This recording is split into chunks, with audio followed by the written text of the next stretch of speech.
Um, my my feelings is mixed emotions about the death of Ridgeway.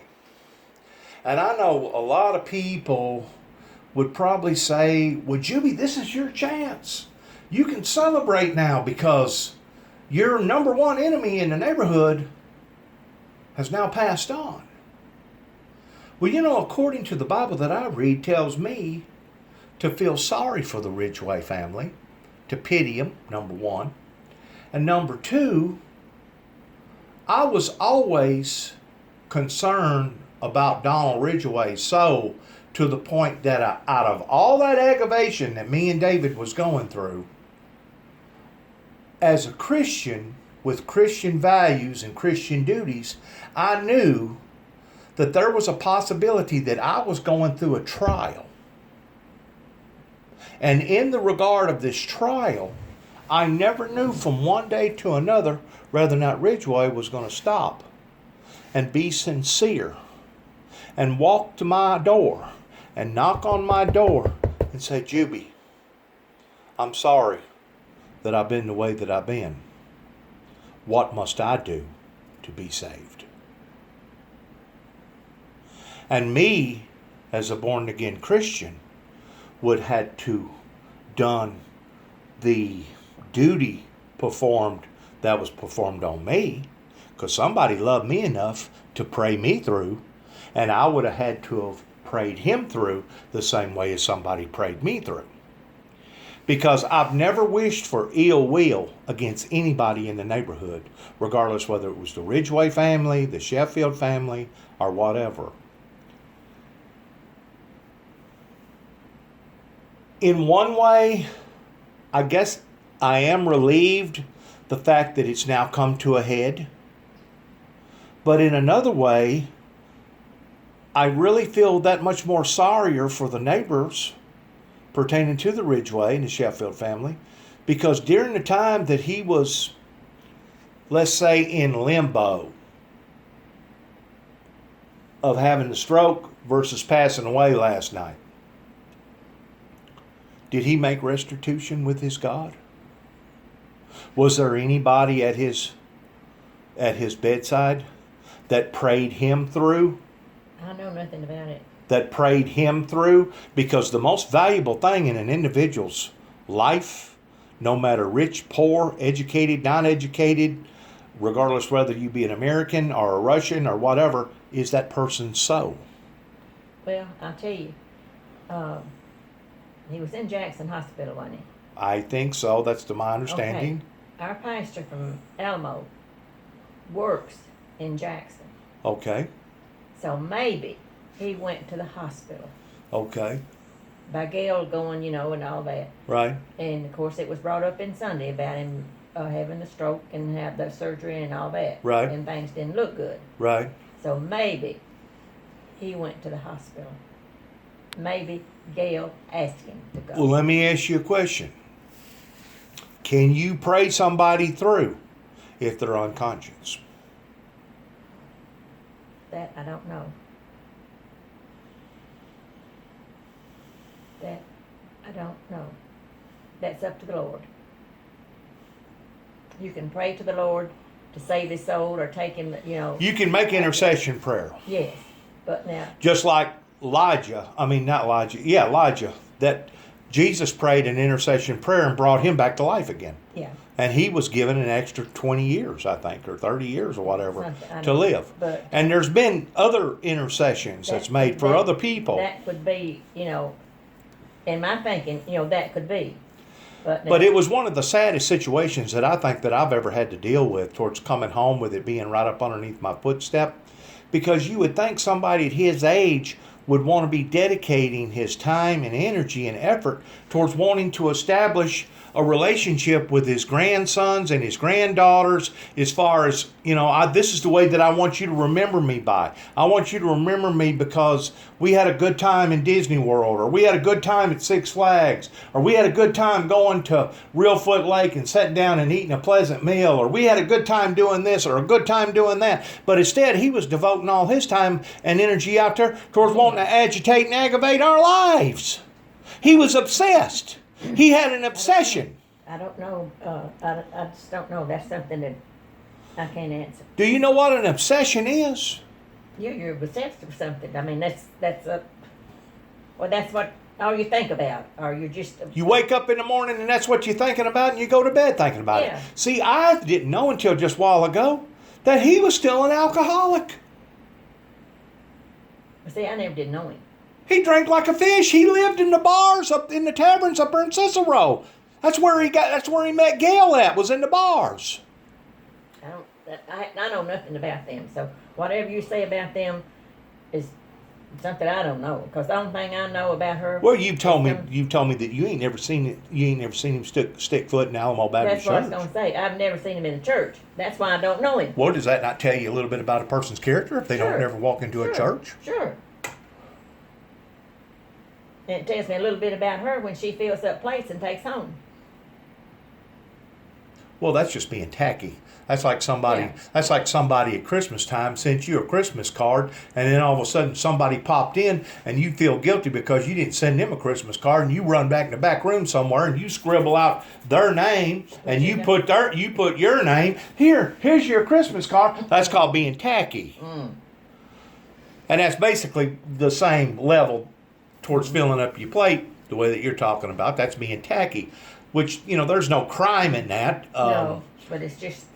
It's the thought of it. Right. It's a person's You know, character Yeah, you never towards saw being darts in the selfish church. or whatever. But the bottom line is this: whenever I first come back here, you and Mr. Melvin knew very well that I was fixing to get chewed on. Y'all knew it, and both of you advised me. And I never knew what you'd done or nothing. I mean, other than just Hearsay, yeah. But But- I did but- see the thing you drew in the road up there at right Uh, in front of Victory Baptist Church, Yeah, and you yeah. knew a little bit, bits and that's- pieces. That's all I knew. You knew bits and As- pieces about my life. As far as anything firsthand, Right. I understand that. But one of the first things that y'all recommended, Juby, move. Move. You'll never be satisfied here. Move. And of course, whenever the ordeal happened with me with the Social Security Administration, I think everybody knew who was behind that, towards trying to stop my Social Security. And it's just been one dilemma after another dilemma after another dilemma. And of course, David and I knew that there was something entirely wrong whenever you're standing in front of a judge during the proceedings of a court. A court. And Donald Ridgway's wife gets up and puts on a scene like she's being a stripper or something, like she's stripping off all her clothes in front of the judge, and she's showing her leg and showing her skin on her leg. I knew, especially whenever the daughter, Kelly, wound up being reprimanded by the courts up there for disorderly conduct, I knew that I was dealing with something that wasn't per se normal, to say the least. well, what had the daughter done? Oh, she got up there and got the ratting and raving in front of the judge and calling the judge, cussing and swearing in front of the judge. Using vulgarity words. Well, what did he do to her? He got her for contempt of court. Charged her. Probably $150, $200 fine. You ought to put her in the jail. Had absolutely no respect whatsoever for the judge. And me and David had an attorney hired that day. Me and David was dressed up nice. We was dressed up very professional. And we expected for professional results. We ain't never got no results from the judge up there. It's like everybody and their brother wanted to protect Donald Ridgway. Well, the Bible says that birds of a feather flock together. Oh, sure. That sinners love sinners. Yeah. And even Jesus said that humanity loves darkness better than they love light. There's got to be a reason why that the judicial system in this county never favored to the Jacksons and always favored to the Ridgways of the Sheffields, even though they showed themselves to be as idiotic and as unprofessional as they showed themselves. There's got to be a reason, and I think what the reason was is because they got a lot of guilt, because back in the in the late 80s, I throwed out thousands and thousands and thousands of dollars worth of work. I put out thousands and thousands and thousands of hours worth of work. I probably wore out 4 or 5 automobiles. I got kicked out of WENK News up here in 1989 after me making about the 3rd broadcast. At the time, I was working for Jimmy Atkins, a repair center up there in Dresden, and Old Man Wooten was Jimmy Atkins' grandfather that owned Wooten Chevrolet Garage. And Old Man Wooten put the word out to his grandson, which was my boss, that if I didn't get off the radio station with my message, that I just will seek employment elsewhere. So that was the first jab, the little jab that I got in me standing out into the eyes of the public. And the thing about it is, I got just as much right to get on that radio station and preach my ideology as an atheist or a Satanist or anybody else. I got just as much right to get on there. And my money ought to be just as good to WENK radio station as anybody else's, but it wasn't. I got kicked out of all these churches. They banded me, told me I wasn't welcome. They excommunicated from me. Yeah. And even you yourself made mention. They liable to wind up burning you out, Juby. I did. That tells you the mentality in the neighborhood that you know how barbaric and heathenistic that they are. Because why would a person have ever even uttered that if you didn't have some sort of good inclination of the people that I was dealing with in this area? I don't think anybody in the church would burn you out. I mean, that goes to Alamo Church. I don't think anybody that's going to church there would do it. But who knows what's in the community in Sidonia around that's not going in the church. Well, that and the fact how many people's on drugs, how many people's on meth, how many people's on heroin, how many people's got messed up minds because of the drugs that they done a year ago or 2 years ago. That's right. You know, nowadays, you don't even have to be on drugs. You can actually be born into the world, and because your mother was on drugs, now your life is all in shambles. They're all messed up, yeah. They're all messed up. Yeah. So the whole thing's out of whack. And the thing about it is, I come back here to help the community, not hurt the community. And to me, I've been let down. This has been a trial. And it hasn't just been a trial for Dennis Jackson. It hasn't just been a trial for David and Dennis Jackson or the Jackson family or even the Ridgeway family. It's been a trial for the whole neighborhood that has sat back and idly watched this either directly or indirectly and didn't raise not one finger towards helping us during our grievances. Now you watch. Whenever they bury that man, there'll be probably almost as many people down here at Alamo Baptist Church as it was Layman Jacobs' funeral. It won't be the same clientele that Layman Jacobs had towards giving their last respects in that order as far as a wake. But whenever David died, nobody come to me. Nobody asked me for any help. Nobody asked me, Juby, is there anything that we can do for you because we heard of your brother dying? I had to go through all that process, that grieving process by myself, including having David cremated over there in Greenfield, and then less than 10 days later get rearrested and get thrown back in jail because of the BS that I was going through over here to begin with, that David and I was going through to begin with. I have never seen a community that was so dysfunctional in my entire life as I had to come back to Northwest Tennessee. I had to put out a memo this morning to my viewers that we, or I, as the founder of the Windmill Ministries, have never wished for any ill will upon nobody. And we hoped and prayed that Donald Ridgeway made restitution with God before he took his last breath, and we was giving the family condolences of their loss. Did he die? Yeah, he died. Sure enough.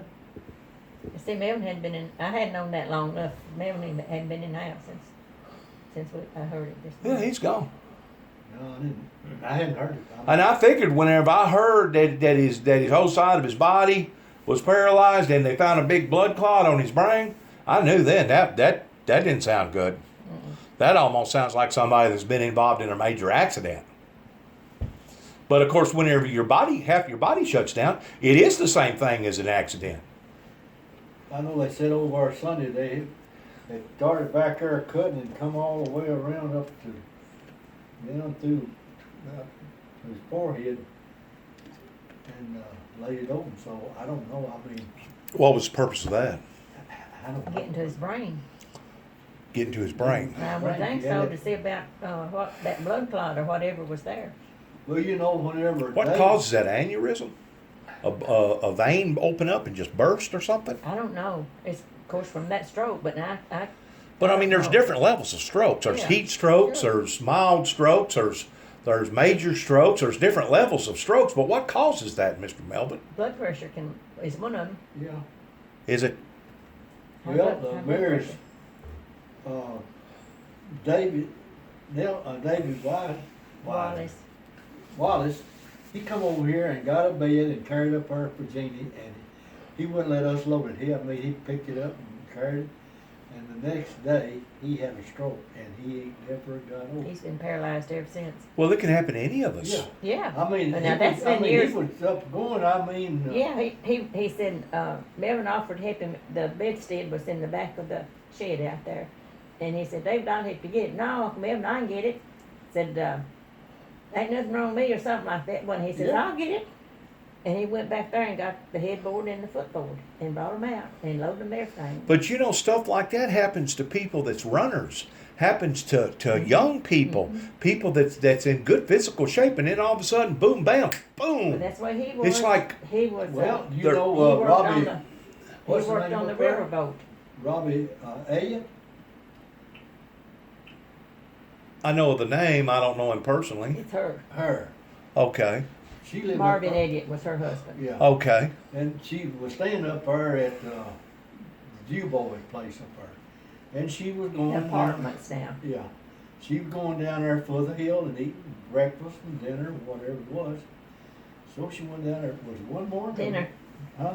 Dinner. Dinner, She I said she think. brought her meal to her, so I don't Anyway, know she's which it sitting was. there and the guy was getting her dinner ready and bringing it to her. And she just fell over dead right there.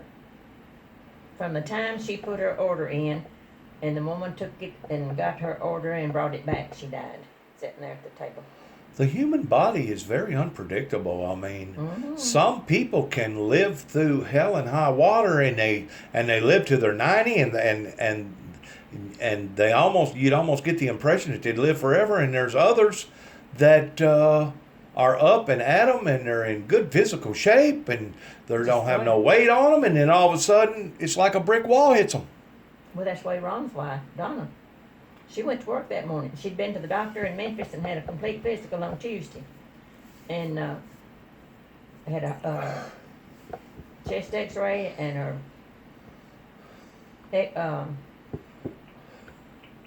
well, where they check your heart. Can't even tell you now. EEG or whatever you call it. EKG. EKG. And done all that, and everything checked out fine. She went to work Thursday morning. She didn't come home. She had a massive heart attack. She died. After going to the doctor and knowing everything was fine on Tuesday. Do y'all believe in miracles? Well, it seems like sometimes there's miracles happening. Sometimes it works that way. Do you believe in miracles? Yeah, don't you? I do. But also, do you believe that God can take life just as quickly as he gives life? That's Sure. right, you can. Do you remember in the book of Acts, whenever the woman spoke up about what was they doing with the money? I think it was the husband first. And he dropped down dead right then and there on the spot because they wasn't taking the proceeds out of the church and using it for the church. And then they brought the woman in, and the woman done the exact same thing, fell dead right by their feet.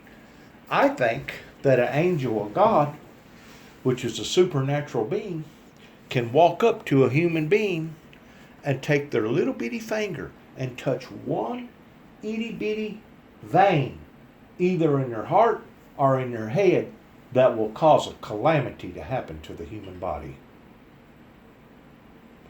We're all here off of the will of God. Right. And we're only going to live a certain length of time depending upon God and depending upon His timetable. When he gets That's ready, right. we're gonna go. That's right. And it don't matter if you're healthy. It don't matter if you're old. It don't matter if you're fat. Those things do help whenever you're in better shape. But whenever it's time for you to go, you're going to go. That's exactly right. That's the way Donna was. In other words, I don't believe in coincidences. I believe that everything happens for a reason, and it's a purpose involved. And if it was meant, kind of like the Hard Shell Baptist, what is to be will be, and if it's not meant to be, it won't be. And if it's not meant for you to live to be 100, you're not going to live to be 100, are you, Mr. Melvin? Exactly. Well, Donna wasn't but 40 years old when she Well, died. another guy over there in Melinda and them, he had a heart attack just about all at once too. But he was living in Lee Ashbridge. Well, the Yeah. difference between a heart attack and a stroke, a heart attack happens with the heart, right? Mm-hmm. And a stroke happens more with the mind, don't it? Well, not this. A stroke can affect the heart too. The blood pressure can affect the heart in a way. I can't. But a explain it, stroke is more involved with the head than it is the heart, right? Yeah, I would think so. That's just my understanding. I may be incorrect about that. Yeah. A stroke leaves you paralyzed, or you can't talk, or you're paralyzed on one side where it hits. And the heart attack, it just hits your heart, and whenever it does, you just But gone. the blood pressure can. Sometimes, The blood pressure can cause that, and all these arteries going to your heart, it can slow them down, or it can make it sometimes, burst open. and y'all may think I'm a nut, which there's a lot of people that does. Don't hold me to that statement. But sometimes whenever I get the feeling like there's a pain going on in my chest of some sort, I take my hand and I hit my chest. I hit it pretty hard. That way, whatever the heck's in there, maybe it'll break it loose. You know, if you got a vein that's Well, not, that's kinda like- if you got a vein that's not pumping blood like it ought to, it just makes sense. It's kind of like a water hose. If there's something clogging it up, well, tap on it. Well, Tap on it a little bit, maybe you get the flow back going again. what do they do when they have a heart attack? Same thing. What do? They pump. right They in there, pump don't and they beat and they Yeah. try to get you back going again. But now And I I take what happened to your eye? Did he hit you? Did he hit you again? No. You I- better not let him do that to you no more. You're gonna have to start ducking. You hear me? Yeah, I didn't duck in time, did I? You didn't duck in time. No, I had a little pimple thing. It wasn't a pimple. It's a little hard knot, like bump thing. Right? And I tried to squeeze it or whatever, and anyway, I goofed up. So I got to go to the dermatologist, I guess, to get it straightened out. But I hated that the old man spent, I know, 4 years. And according to David, he spent at least another 4 or 5 years before I ever come back towards aggravating and agitating our lives down there at 430 and 291 Thompson Road.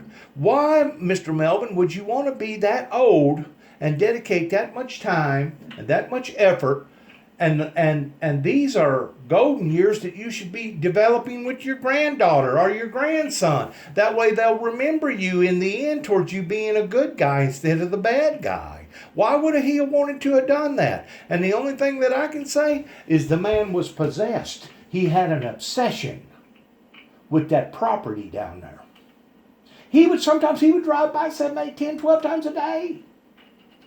And it got to the point that whenever he would lay down on the horn, you could hear the horn go into various levels. In other words, he had 2 or 3 horns hooked up to the system to where it would sound just like an 18-wheeler going by, a big foghorn. But the main reason why I wanted to come by here today is because I did take time this weekend to drive all the way down to Pickwick to try to find that cat. Oh, Did you find that cat? And you probably think that's funny, don't you? no, no, not really. All Did the you way down find to it? Pickwick. Believe it or not, I drove right to it. Did you Okay. really? I drove right to him. but I didn't know he was nowhere around, and I started hollering for him, and I started pecking a bow, and I started hearing him because I could recognize his whine, and either a coyote or something had done already run that dude up in a tree, Oh, and he was up there perched. And we're not talking about just up a little bit. We're talking about at this time, he's probably up about 60 foot. He's 5 or 6 stories high. He's in a big tree. you didn't get him? I didn't get him that night. I stayed all night in a hotel. I wound up having church services yesterday in Freddie T. This past Sunday in Freddie T's in a well-known nightclub. It stays open to 3 o'clock, but also it's a nightclub and a restaurant both. And they've decided to open up the doors on Sunday and turn it into church. And I heard probably one of the best messages, a bar room message, preaching message that I've ever heard in my entire life.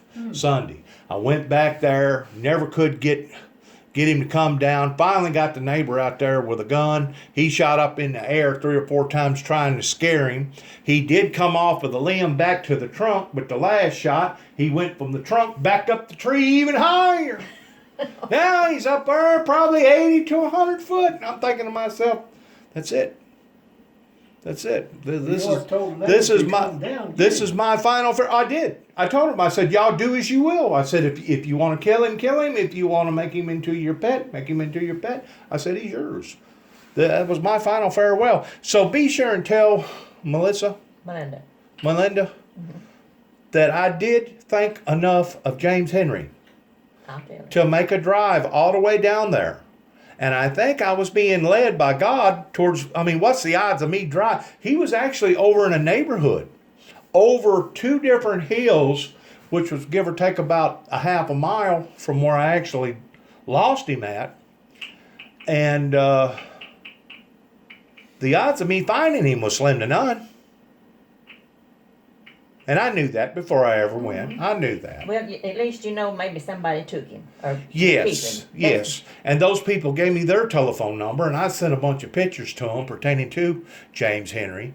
And they already had some cats, and that's probably what instigated the problem towards something was a smelling in the air that he smelt, and he decided that he wanted to leave his master and go figure out what was across the hillside He over was there. spelling. Right. But it doesn't help whenever you live in an environment like I've been living in for 4 years, whenever you got an idiot that drives by almost periodically every day that's laying down on the horn, that's frightening and terrifying the cat. If the truth be known, probably the cat loved its master, but it didn't want to go back with its master because it knew what he was going to have to deal with. He's actually messed up the kingdom world down there with the raccoons and the squirrels and the birds and everything else. They hated the guy. Every time he'd show up, dogs would go to barking, livestock would go to getting crazy. That's what we was dealing with, Mr. Melvin. And How old was he? I guess about 71. I don't. Gail, I think she's about 64 or 5. She's about the same age, pretty close to the older than Ronald. Ain't she? She's 65, I think her birthday. She had a birthday not too awful long ago. It seemed like she was 65. And she needs to be in our Sunday school class instead of Ronald's. But anyway.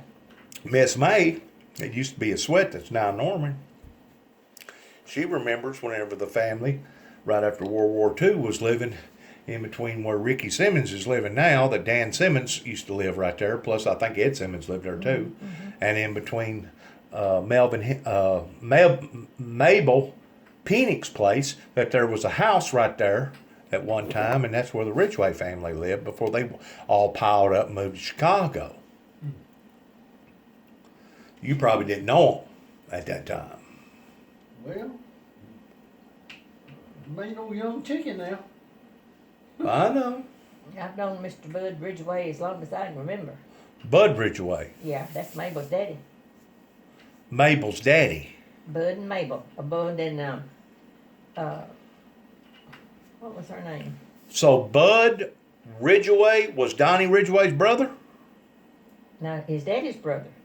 His daddy's brother. So that would have been an uncle to Donnie. I think so. See, Cause he used to go, Donald's dad's name was, you remember his name? yeah, you called it a while ago. No, I didn't. Yeah, you did, when they was talking about that, they own property over there at Midway, I mean. over Doug? there. Doug Ridgway? No, Donnie now you talking about? Donnie? Oh, Monroe. Monroe. Monroe was Donnie Ridgway's dad. Monroe and Gladys? Was it her name Gladys? I think so. But ain't they buried out there at Alamo? I kinda think they are, Across over there on the other side. I think so. Uh-huh. Seems, I don't know for sure. I never did know them, like I say now, they lived up north, and when I was over there, they were up north. I don't know them, but I knew. They done cut out. Yeah, but I knew, there was Bud and, what was her name? Who that old Ridgeway guy killed that woman? Oh, that was probably Monroe's brother No, or Monroe's father's brother or something. That was way, way back. yeah, Doobie? his name was Woodrow, but they called him Doobie. Doobie. How you spell that? Doobie? Doobe, I guess, I don't know. Maybe that's why Donald Ridgway had such of an attraction for me, because of my name, Juby. Juby, Doobie. I don't know, but that was his nickname, and he had a boy. There had to have been a reason why that man had such of an such of a possession or obsession towards wanting to agitate and aggravate our lives out there the way that Well, he now did. this, It had to have been. This Doobie, he killed his stepmother-in-law, not in-law, Right. stepmother. I heard that. And he Because was she sick. had loved somebody else more than him. Jealousy. No, she married his dad. Oh, really? Yeah, Why would she have done that? Wasn't that immoral at the time? no, well, would have been.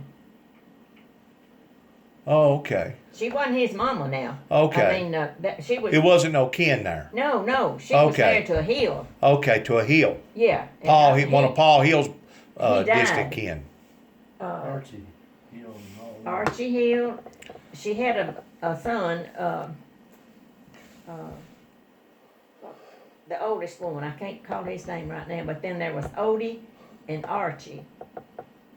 And Archie married that other Hill man. Not Hill.